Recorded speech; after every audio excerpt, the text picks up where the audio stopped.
E chegou a hora da gente tratar daquele assunto que é muito importante para todos nós, a segurança no trânsito.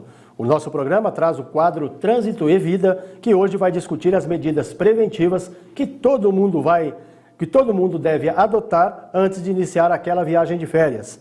Pneus, limpador de para-brisas, faróis e lanternas, amortecedores, documentação pessoal e do veículo são alguns dos itens que devem ser verificados antes de você iniciar qualquer viagem, seja ela curta, até aqui em Veracruz ou Oriente, ou longa, até São Paulo ou Rio de Janeiro. Não importa para onde você vá, você tem que ter uma atenção especial com relação a isso. E para falar sobre essas questões, a gente traz aqui mais uma vez na nossa bancada o especialista em trânsito, Marcos Farto. Boa tarde, Marcão, seja bem-vindo. Boa tarde, Carlos. É sempre um prazer retornar aqui para a gente bater um papo com o seu público a respeito de trânsito. Lembrando que a gente disponibilizou ontem no nosso perfil no Instagram a possibilidade de os internautas fazerem perguntas para serem respondidas aqui pelo Marcos Farto. Daqui a pouco a gente recebeu bastante perguntas, daqui a pouco a gente vai fazer essas perguntas para ele vai responder para a gente aqui ao vivo, você que contribuiu com a sua pergunta lá no Instagram. Mas ainda dá tempo, se você ainda quiser enviar a sua pergunta no chat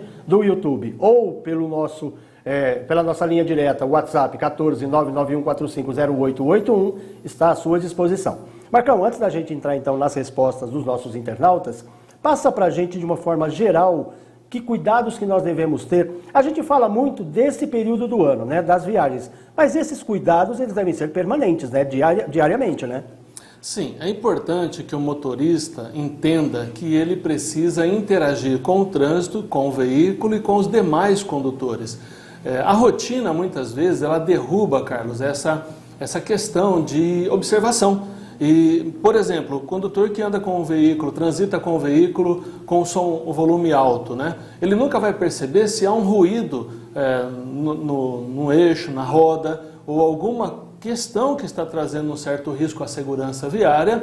Por quê? Porque ele não se permite interagir com o veículo. Então, observar, tratar do equipamento que ele utiliza é muito importante. Independente de ser um carro, uma moto, um ônibus, um caminhão, uma van, é importante sempre fazer uma questão preventiva, uma observação. Isso diz respeito não só à questão da segurança de si próprio e de terceiros, como você mencionou, e até mesmo da qualidade de manutenção do veículo, né, de vida do veículo, porque se você está com problema no freio, você está com um problema no motor ou qualquer outra parte do carro, isso vai acarretar também problemas financeiros com a quebra do veículo, né? Exatamente, é sempre uma questão preventiva. Se nós fizermos uma analogia com grandes empresas, por exemplo, vamos olhar assim a Polícia Militar. Todo policial que pilota, que dirige, que conduz uma viatura, quando ele assume o trabalho, ele tem a obrigação de fazer a manutenção de primeiro escalão, ou seja, verificar as condições do veículo, o nível de óleo, o líquido de arrefecimento, né, do radiador, vamos falar uma linguagem mais popular, se está completo, verificar a calibragem de pneus, se o sistema elétrico está funcionando, o pisca, a buzina, se o farol está ok, porque tudo isso, a partir do momento que ele começa o trabalho dele em patrulhamento, ele já se assegurou que a vida dele e do companheiro que estará na viatura e as pessoas que serão ali conduzidas, seja por uma diligência ou uma atividade policial, estarão garantidas. E esse exemplo deve ser tomado por todos nós. Então, se todo condutor, ao menos uma vez por semana, porque só você que dirige o seu veículo, verificar as condições de calibragem de pneus, a questão do nível de óleo, a questão da água, do arrefecimento, sistema elétrico, é sempre bom estar observando. Isso tudo, Carlos, vai ajudar na segurança viária e na segurança do próprio motorista e aqueles que ocupam o veículo.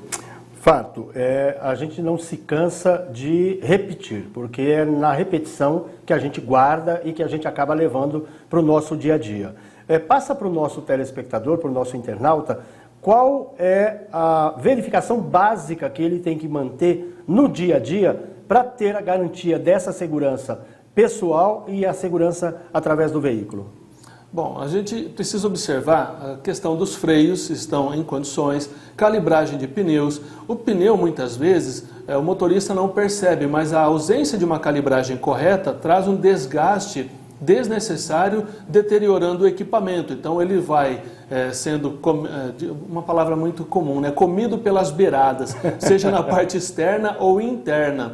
E isso desgasta o pneu a ponto dele ter que trocar o pneu antes do tempo. Aquele pneu que demora ali 1 ano e meio, até mais, se ele for bem organizado, adaptado, calibrado, vai ter uma vida útil muito curta. A motocicleta.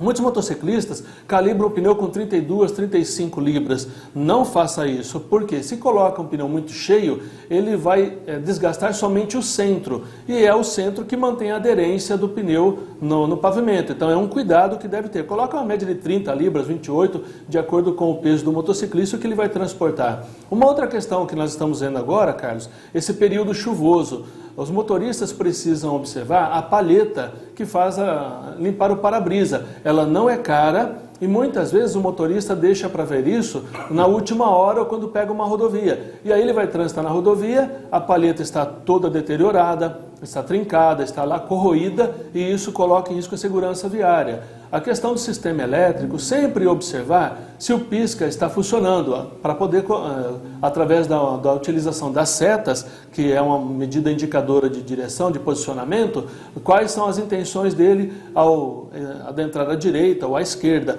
E os faróis.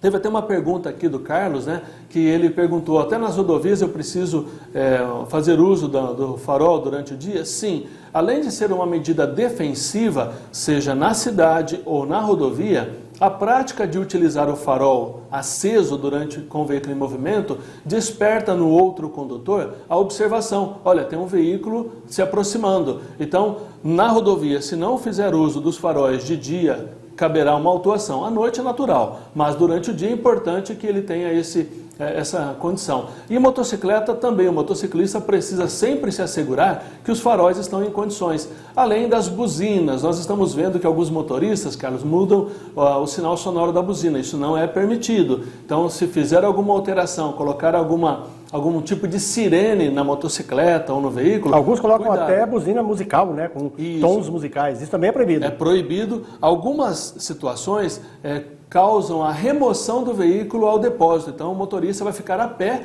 porque ele tem, por exemplo, um alarme funcionando como buzina no veículo. E isso dá recolha ao pátio. Então não altere isso. E essa questão de alterar o sistema elétrico, alguns motociclistas estão adaptando luzes de LED ou fazendo algumas adaptações nos faróis. Muito cuidado, tem que passar por uma avaliação do Inmetro, porque se for feita uma fiscalização até mais direcionada, a multa é cara. Então precisa passar por essa avaliação. Aproveitando que você mencionou o Carlos Rodrigues, que fez a pergunta com relação ao uso do farol em rodovias, ele enviou essa pergunta através do nosso Instagram. A partir de agora, a gente já vai submeter ao Marcos Farto algumas das perguntas que foram feitas através do nosso Instagram, o @agora_no_interior. O Levi Carrion, nosso amigo lá da AMEI, ele escreveu o seguinte: como eu faço para saber, ele fez uma pergunta mais específica de radares que a gente já até abordou aqui numa outra ocasião, mas como eu faço para saber se o radar eletrônico está com sua validade aferida pelo Inmetro? Bom, então vamos lá, obrigado pela pergunta. É importante, eu vi que há um vídeo na internet, nesses vídeos informativos, que a pessoa entra num site, nesse site confere se o dispositivo está regulamentado para poder fazer recursos de multa. É importante também olhar seguindo esse vídeo, mas mais importante é solicitar ao Departamento de Trânsito, seja ao DR, ao Detran ou ao município, que forneça o laudo que esse equipamento está regulamentado. Por quê? Toda vez que o Inmetro faz a aferição, ele fornece um documento atestando que aquele dispositivo está pronto para ser utilizado. Às vezes, no sistema da internet, quando acessa lá o site do Inmetro ou do sítio onde isso deveria estar armazenado, não está atualizado. Então, de posse desse documento, é só solicitar no departamento que eles informem, eles são obrigados a fornecer esses documentos. E aí você vai ter a certeza se esse equipamento está regulamentado para fazer esse tipo de fiscalização. Lembrando que os equipamentos que fazem aferição metrológica, seja o etilômetro, seja o radar, ele tem que ser aferido a cada 12 meses. Já dispositivos não metrológicos, como é o caso das câmeras que são adaptadas nos semáforos, esses equipamentos não metrológicos, a aferição deles é a cada 5 anos. Perfeito. A Amanda Merchol faz a seguinte pergunta. Preciso transferir 10 veículos para o estado de Minas Gerais. Como fazer isso sem precisar levar o carro na cegonha? Amanda, muito obrigado pela pergunta. Bom, nós temos aqui uma questão de logística. Quando se faz a transferência, é importante que passa por um ciclo de fiscalização, até mesmo para saber a procedência desse veículo, as peças que ali estão, se esse veículo não foi, de repente, no momento passado, envolvido num sinistro, e essa inspeção veicular que existe, ela garante tanto ao proprietário, como ao futuro comprador ou aquele que vende, essa garantia de que o equipamento, que o veículo é um veículo em condições de negociação. Já para fazer essa mudança para o estado de Minas Gerais, existem alguns fatores de logística. Por exemplo, às vezes sai mais barato colocá-lo numa cegonha que tem seguro, que tem ali um trajeto a ser seguido, uma regra a ser obedecida, porque a malha viária de Minas Gerais é uma das mais perigosas do país. Ela está entre as mais perigosas. Então, aquela economia que eu quero ter contratando alguém para levar esse veículo pode ser prejudicial se o veículo não possuir seguro. Então, é uma regra interna, é uma regra do Código de Trânsito e também de cada estado. Por isso que é importante avaliar todo esse percurso. Se é mais lucrativo transportá-lo em uma cegonha, contrata um veículo para isso, ou se o veículo já possui seguro e tem motoristas preparados para essa condução, às vezes essa dinâmica sai mais em conta, mas é pontual, é uma questão específica.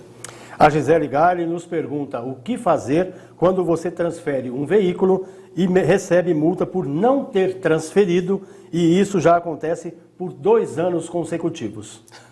Multas, né, Carlos? Multas. É um problema muito sério, mas não deixe de buscar o seu direito. A legislação diz que o condutor deve fazer a transferência dentro de 30 dias. Ele tem que fazer o pedido de transferência dentro de 30 dias. Se o departamento de trânsito fosse tão hábil, fosse tão, responsável a ponto da sua exigência, você poderia apresentar a mudança no dia seguinte você buscaria o documento. Mas eles demoram para fazer essa mudança. Dentro daquilo que o Conselho de Trânsito, do qual participo, o Conselho Estadual de Trânsito, pensa é o seguinte: se você deu a entrada dentro do período de 30 dias, você cumpriu a lei. Agora, a demanda do órgão em responder essa transferência, ele tem um privilégio, uma prerrogativa da administração, porque não é só o nosso veículo quem está sendo transferido, existe uma enorme quantidade de veículos, então por isso que ele tem um prazo mais espaçado, mas não deixe de buscar o seu direito, recorra. Normalmente nos recursos, Carlos, as pessoas perdem a primeira defesa, depois a defesa em primeira instância, e aí ela desanima, vou pagar essa multa porque não tem como recorrer que eu vou perder. Não, você recorra à segunda instância, sempre obedecendo os prazos, porque na segunda instância não há interesse nenhum dos julgadores, nós que fazemos parte do Conselho, não temos interesse nenhum em beneficiar nem ao Estado, nem ao contribuinte. Nós olhamos a lei, se a lei deu esse respaldo, a lei é cumprida. E aproveitando o gancho disso, as multas que foram aplicadas pela Risopark em Marília, naquela questão das 48 horas, recorram porque é certeza, chegando lá no CETRAN, pode demorar um ano e meio, mas chegando no Conselho Estadual de Trânsito, essa defesa vai ser deferida em favor do contribuinte, porque essas infrações lavradas 48 horas depois é irregular. Então, vá atrás do seu direito. É uma multa, é um custo que você despendeu sem necessidade, em questão que o município não poderia fazer isso, por isso que o CETRAN reconhece e manda devolver o dinheiro. Perfeito. Mas no caso ainda da Gisele, pelo que eu entendi aqui na pergunta, ela recebeu uma multa, fez a transferência atrasada, recebeu a multa por isso e fez a transferência. E veio novamente outra multa. Parece que ela fez duas transferências. Pode ser um caso, Carlos, de ser um veículo de empresa, que é o caso da pessoa jurídica, que não indicou o infrator.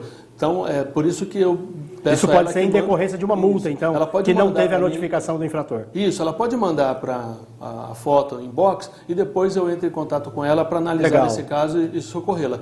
Porque se foram 2 veículos, 2 autuações por causa do prazo. Agora, se foi um veículo empresa jurídica, então temos que analisar isso. Avaliar. Por isso que a multa cada caso a gente olha com atenção. Maravilha. A Adriana Forcato, com o perfil A Forcato, pergunta: qual é a eficácia das campanhas de conscientização no trânsito e sua contribuição para a educação dos condutores?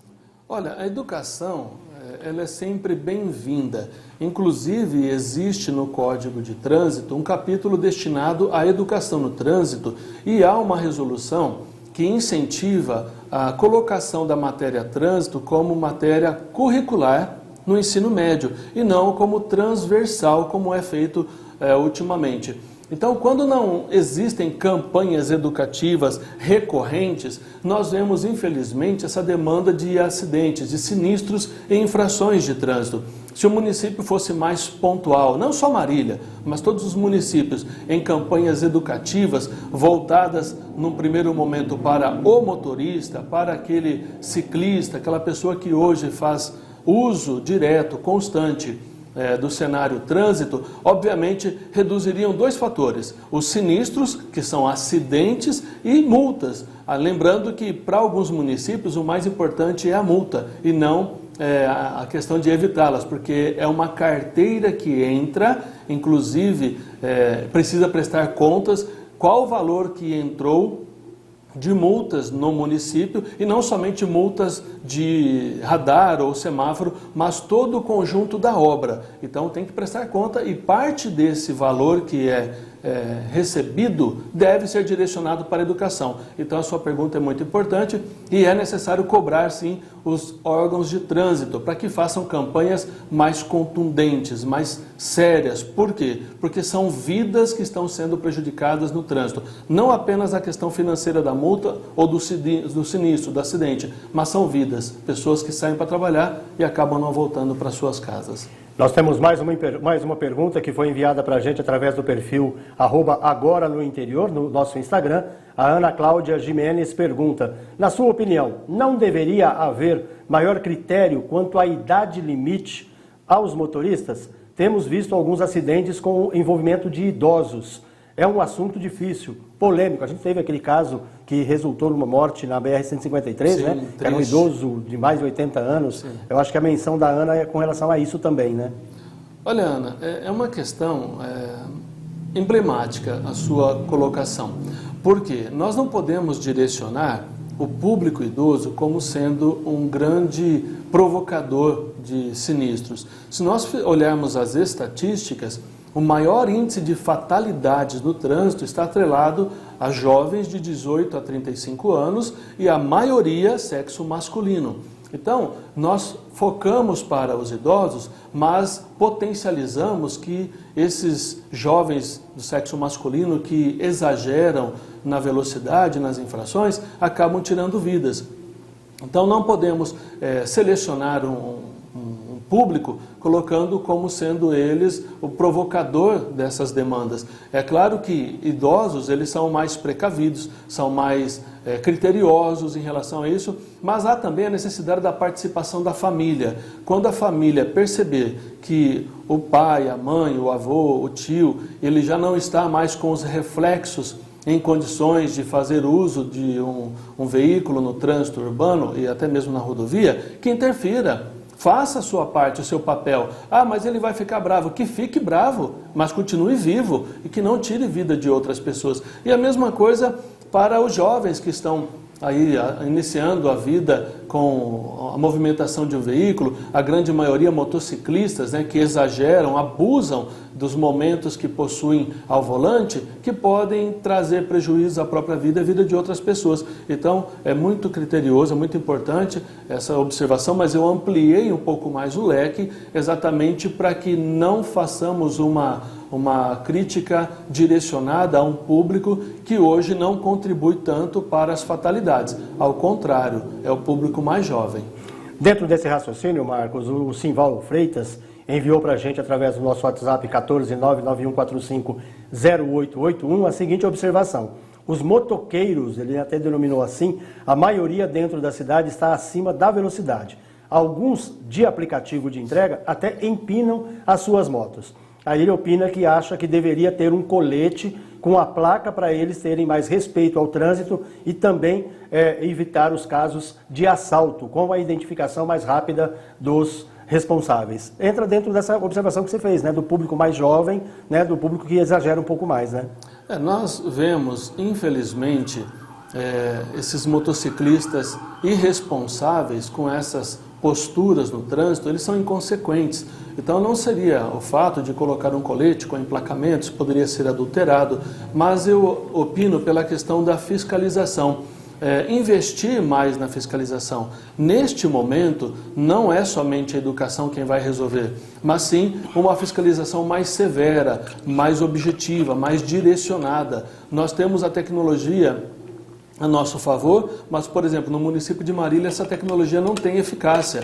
Nós agora começamos a colocar radares e em alguns semáforos câmeras, mas a inteligência artificial já existe há muito tempo e radares inteligentes não existem. Então, quando eu coloco a figura humana, o homem, para fiscalizar, ele inibe esse tipo de postura. E toda vez que isso for flagrado, obviamente, vai ser feito aquilo que a lei determina: autuação, recolha do veículo ou a suspensão da carteira de habilitação, porque a intenção, nesse caso, não é arrecadar, ao contrário, é preservar vidas, porque a postura de um motociclista que age no excesso de velocidade, manobras indevidas, empinando a motocicleta, ele não está colocando em risco somente a vida dele, mas de outras pessoas. E esse jovem, ele não calculou que uma queda dessa moto pode levá-lo a uma paraplegia ou uma tetraplegia, e ele vai passar a vida toda ou numa cadeira de rodas ou numa cama. Por isso que é importante unir a fiscalização e também a campanhas educativas. Uma última pergunta que foi enviada para a gente através do nosso perfil no Instagram, o @agora-no-interior. O perfil _cato pergunta o seguinte: como os órgãos de trânsito estão lidando com os desafios da integração de diferentes modais de transporte, como bicicletas e patinetes elétricos, no cenário urbano? Muito obrigado pela sua pergunta, ela é muito importante, né?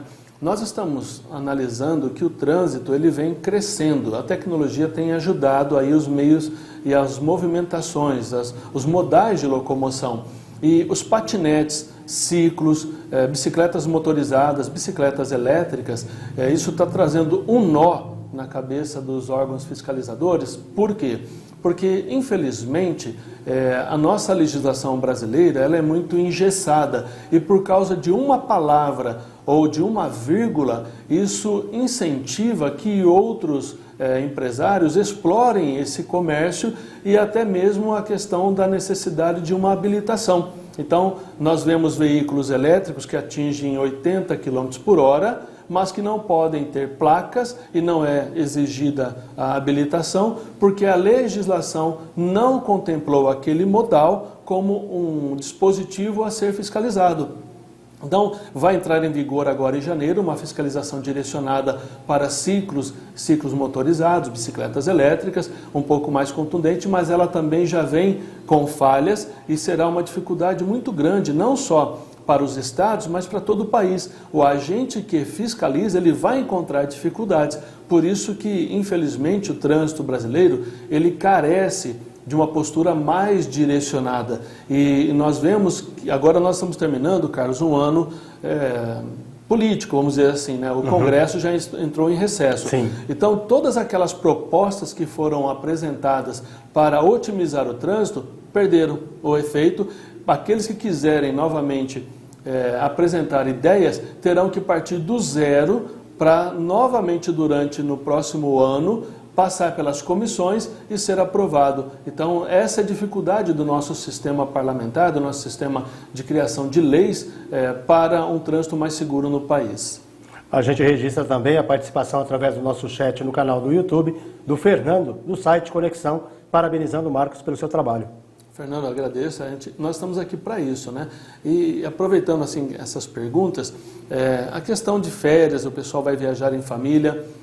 vou aproveitar em um minutinho para comentar. É comum, nós vemos nas rodovias, pessoas que estão, vamos começar pelo banco da frente, motoristas muito próximos ao volante, isso é comum para mulheres. Muito cuidado, porque os veículos agora possuem airbag, e havendo uma deflagração do airbag, o airbag ele deflagra a uma média de 400 km por hora. Então é um sopro, uma bolsa de ar, que pode lesionar o tórax, a face, trazer politraumatismo. Então mantenha uma distância segura do volante. O passageiro que vai no banco da frente, ele tem o hábito de colocar o pé no painel. Não faça isso, pelo amor de Deus, no console. Por quê? Numa interrupção de velocidade, esse passageiro ele vai escorregar, e nós chamamos isso de efeito submarino. Ele escorrega por baixo do cinto de segurança e acaba caindo no chão do veículo e pode ter uma lesão muito séria na sua cervical. Os passageiros do banco traseiro, a mesma coisa, usar o cinto de segurança corretamente, equipamento de segurança para as crianças, não deixe objetos soltos no veículo, a alimentação, o motorista principalmente não vai pegar a rodovia e comer uma feijoada, né? Ou ingerir ingestão de bebida alcoólica, ou tomar algum estimulante para isso. Muito cuidado.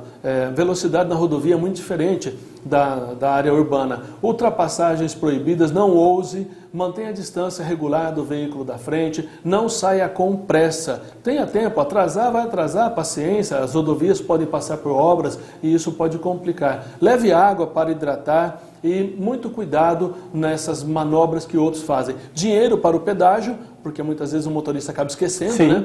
E ao passar ali pode ser autuado. O motociclista, muito cuidado também, usar roupas longas, porque nós temos aí o sol, às vezes aquela sensação gostosa do vento geladinho, frescor, né? Mas existe aí a questão do sol trazendo doenças de pele, então muito cuidado, use protetor solar e faça uma viagem segura. E numa eventual queda também, se você está com as partes do corpo descobertas, a lesão pode ser mais grave ainda, né? Exatamente. Aquela queima do contato da pele com o pavimento pode trazer aí uma questão muito dolorosa. Então, se proteja corretamente e não abuse da velocidade. Tá certo. Com essas palavras aí, a gente encerra o nosso quadro de hoje, Trânsito e Vida, agradecendo ao Marcos Farto, que estará com a gente aqui a partir de 2024, quinzenalmente, trazendo esses conteúdos, fazendo abordagens a respeito de segurança e dicas no trânsito com o objetivo de preservar vidas. Farto, além de agradecer a você a sua presença, a sua disponibilidade de participar desse quadro com a gente aqui no Agora Interior, eu aproveito para lhe desejar um Feliz Natal, um ótimo Ano Novo e que 2024 a gente consiga sensibilizar o nosso público, nossos telespectadores, a nossa população com relação à necessidade de termos um trânsito com vida. Eu agradeço a TV Mais, que está sempre aí dispondo esses momentos oportunos. Desejo a você, a sua família, a todos aqueles que nos acompanham, um Natal abençoado, um próspero Ano Novo. 2024 nós teremos novidade aqui na TV e é importante sempre, né, ter consciência. Então, por isso, não brinque ao volante. Deus abençoe todos vocês, muito obrigado e até a próxima.